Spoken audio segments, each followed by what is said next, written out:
ម្ចាស់រោងចក្រសហគ្រាសនិងសិប្បកម្មត្រូវចូលរួមសិក្ខាសាលាដើម្បីយកនូវចំណេះដឹងក្នុងការដោះស្រាយបញ្ហាផ្សេងៗ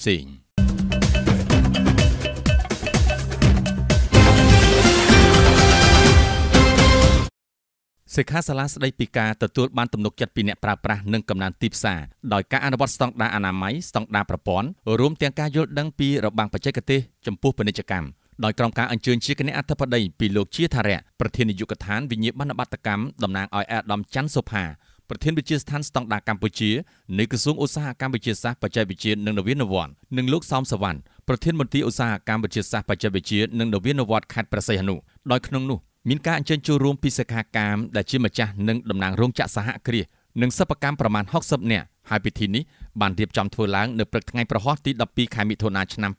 2025ឆ្លៀតក្នុងឱកាសនោះផងដែរលោកសោមសវណ្ណប្រធានមន្ត្រីឧស្សាហកម្មវិទ្យាសាស្ត្របច្ចេកវិទ្យានិងនវានុវត្តន៍ខេត្តព្រះសីហនុបានមានប្រសាសន៍ក្នុងពិធីសិក្ខាសាលាខាងលើនេះដូច្នេះហើយសូមសិក្ខាកាមទាំងអស់ត្រូវយកចិត្តទុកដាក់ត្រង់ត្រាប់ស្ដាប់នៅការពន្យល់បង្ហាញរបស់គ្រូឧទ្ទេសក្នុងសិក្ខាសាលានាពេលនេះដែលជាប្រយោជន៍សម្រាប់ឲ្យសិក្ខាកាមបានយកនៅចំណេះដឹងទាំងនេះទៅចូលរួមអនុវត្តក្នុងរោងចក្រសហគ្រាសនិងសិប្បកម្មរបស់ខ្លួនដើម្បីរួមចំណែកដោះស្រាយបញ្ហាផ្សេងៗពីរបាំងបច្ចេកទេសចំពោះការធ្វើពាណិជ្ជកម្មលក់ផលិតផលចេញទៅបរទេសដែលត្រូវអនុវត្តនៅគោលការណ៍ទូទៅនៃអនាម័យម្ហូបអាហារក្នុងខ្សែចង្វាក់ផលិតកម្មឲ្យសមស្របតាមលក្ខខណ្ឌតម្រូវការនៃស្តង់ដារ CS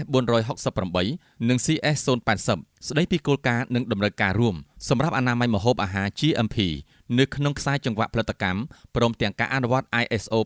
9001គឺប្រព័ន្ធគ្រប់គ្រងគុណភាពនេះឱកាសនោះផងដែរលោកជាថារៈបានមានប្រសាសន៍ស្វាគមន៍សិក្ខាកាមដែលជាម្ចាស់និងតំណាងរោងចក្រសហគ្រាសនិងសិប្បកម្មក្នុងពិធីបើកសិក្ខាសាលាស្ដីពីការទទួលបានទំនុកចិត្តពីអ្នកប្រើប្រាស់និងកំណើនទីផ្សារដោយការអនុវត្តស្តង់ដារអនាម័យស្តង់ដារប្រព័ន្ធនិងការយល់ដឹងអំពីរបាំងបច្ចេកទេសចំពោះពាណិជ្ជកម្មដោយក្នុងនាមវិទ្យាស្ថានស្តង់ដារកម្ពុជា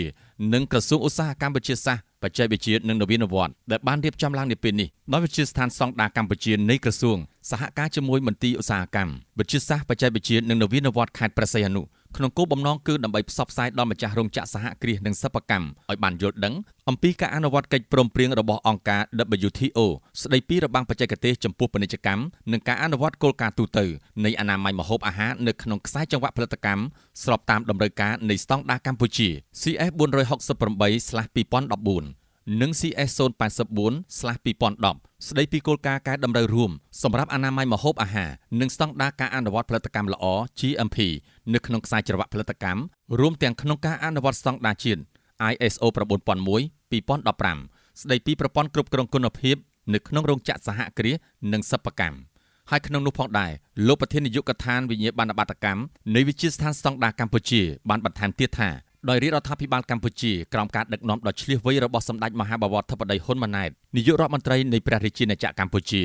បាននាំមកនូវសន្តិភាពស្ថិរភាពសង្គមពេញលេញនិងកំពុងដឹកនាំប្រទេសប្រកបដោយការអភិវឌ្ឍលើគ្រប់វិស័យសម្ដៅកាត់បន្ថយភាពក្រីក្រនិងលើកកម្ពស់កម្រិតជីវភាពរស់នៅរបស់ប្រជាពលរដ្ឋដើម្បីសម្រេចបាននូវគោលដៅរបស់រាជរដ្ឋាភិបាលកម្ពុជាដោយយកចិត្តទុកដាក់ក្នុងការអនុវត្តគោលការណ៍សកលភាវូបនីយកម្មសេដ្ឋកិច្ចនិងបានប្រឹងប្រែងរកទីផ្សារសម្រាប់ផលិតផលក្នុងស្រុកតាមរយៈការចូលរួមជាសមាជិកសមាគមសេដ្ឋកិច្ចអាស៊ានឆ្នាំ1999ជាសមាជិកអង្គការពាណិជ្ជកម្មពិភពលោក WTO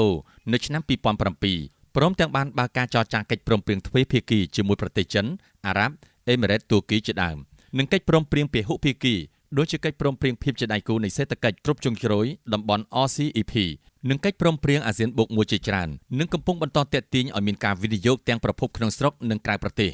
ដូចជាការបើកឲ្យមាននៅសួនឧស្សាហកម្ម Lahal Park Cambodia និងដណ្ដើមភាពឈ្នះរបស់កម្ពុជាក្នុងការជំរុញការធ្វើពិពិធកម្មពាណិជ្ជកម្មនាំចេញនិងអភិវឌ្ឍប្រទេសឲ្យក្លាយជាប្រទេសមានចំណូលមធ្យមកម្រិតខ្ពស់នៅឆ្នាំ